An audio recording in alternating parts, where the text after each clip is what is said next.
चालाकी से सफल हो सकता है। रावण जैसा कोई चालाक पुरुष था, सब विद्याओं का ज्ञाता परम चालाक था। कालनेम से बढ़कर कोई चालाक था? पूरी संजीवनी बूटी जैसी ही द्रोणागिरी में हर औषधि को कर दिया और साधु बनकर बैठ गया।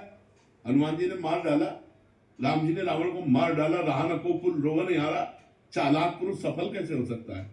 नहीं, सीधा सरल पुरुष कष्ट पा सकता है, और सफल सीधा सरल सच्चाई पर चलने वाला हो। जैसे धर्मराज युधिष्ठिर बिल्कुल सीधे थे, यहां तक इतने सीधे थे कि युद्ध क्षेत्र में कल कौन सी रणनीति है वो जाके दुर्योधन सीधे पूछ लेता था। भ्राताश्री कल कौन सा चक्रव्यूह रचना है, तो वो बता देते थे। इसीलिए भगवान दो बैठक करते थे, एक युधिष्ठिर के साथ और एक युधिष्ठिर से अलग। युधिष्ठिर के साथ जो बैठक की वो चक्रव्यूह रचना ही नहीं होगी, क्योंकि वो दुर्योधन को पता हो। इतने सरल थे कि वो आके पूछ लेते और पूरी बात बता देते थे। तो आप देखो विनाश किसका हुआ? चतुर चालाक, जिसके साथ शकुनी, दुशासन, कर्ण, दुर्योधन के साथ इतने चालाक, चालाकी की हद थे ये लोग। तो क्या ये लोग सफल हुए?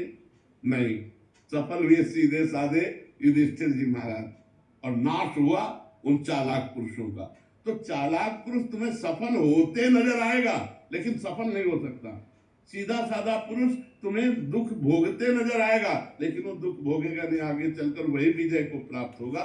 थोड़ी यात्रा ऐसी है जिसमें संशय हो सकता है देखकर कि बेईमान, दुष्ट, चालाक, कपटी पुरुष उन्नति को प्राप्त हो रहा है और धर्मात्मा, ईमानदार दुख को प्राप्त हो रहा है। थोड़ी देर की यात्रा है, लेकिन परिणाम में जो सही चल रहा है उसका सही परिणाम होगा, और जो गलत चल रहा है उसका गलत परिणाम होगा पक्का।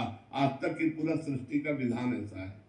जी जी महाराज जी, लेकिन ट्रांसफर पोस्टिंग में कई बार चालाक लोग अच्छी जगह ले जाते हैं और सीधे सरल लोगों के ट्रांसफर कहीं भी नहीं ऐसा।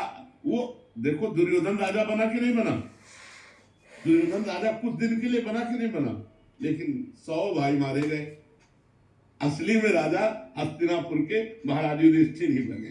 थोड़ी देर के लिए वो पद वो दिखाई दे सकता है कि वो बेईमानी, चालाकी करके, फ्रॉड करके पद को प्राप्त कर ले, ऐसा हो सकता है, मान सकते हैं। उसका पुण्य उसको साथ दे सकता है, लेकिन परिणाम, जो जीवन का परिणाम है, वो ये पद नहीं है। मरोगे तो तुम्हारे साथ पद नहीं जाएगा, तुम्हारे साथ रुपया नहीं जाएगा, तुम्हारी अच्छाई जाएगी, तुम्हारे सत्कर्म जाएंगे। और ये पक्की बात समझ लो कि जनता मूर्ख थोड़ी देर के लिए बन सकती, लेकिन जब आपके आचरणों का, और भगवान ऐसी बुद्धि भ्रष्ट कर देते हैं कि खुला आचरण, उसकी गंदगी सामने आ जाती है। आदमी की इज्जत चली गई तो किस योग रह गया? तो ये पक्का समझ लो, अच्छा पुरुष और धर्मात्मा पुरुष दुखी हो सकता है, लेकिन हार नहीं सकता। विजय को वही प्राप्त होगा। यत्र योगेश्वरा कृष्णो यत्र पार्थो धनुर्धरा तत्र श्री विजयो भूतिर ध्रुवा नीतिर मतिर्मन। ये निश्चित बात है, जहाँ भगवान है वहां विजय जरूर होगी। थोड़ी देर के लिए, जैसे 12 वर्ष का वनवास, 1 वर्ष का अज्ञातवास महाराज युधिष्ठिर को हुआ, इतने धर्मात्मा होते हुए, और ये दुष्ट लोग मौज उड़ाते रहे, लेकिन परिणाम में महाराज युधिष्ठिर ही चक्रवर्ती सम्राट बने और 100 के 100 कौरव मारे गए।